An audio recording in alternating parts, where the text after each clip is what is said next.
દાહોદ જિલ્લામાં રાહદારીને અગવડતા ન પડે તે માટે વિશેષ કાળજી લેતા માર્ગ અને મકાન વિભાગ રાજ્ય દાહોદથી ધામરડા જતા રોડ પર ખાન નદી પર આવેલ બ્રિજ પરના રોડ પર પડેલ ખાડા પર પેવર પટ્ટાનું કામ કરવામાં આવ્યું.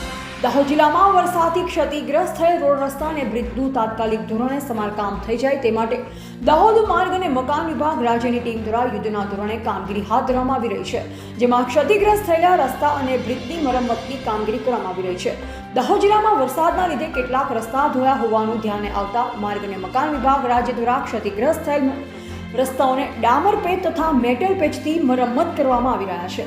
માર્ગ અને મકાન વિભાગ રાજ્ય દાહોદ દ્વારા જાહેર નાગરિકોને મુશ્કેલી ભોગવવી ન પડે તે માટે દાહોદથી ધામરડા જતા રોડ પર આવેલ ખાન નદી બ્રિજ પરના રોડ પર પડેલ ખાડા પર પેવર પટ્ટાનું કામ કરવામાં આવ્યું.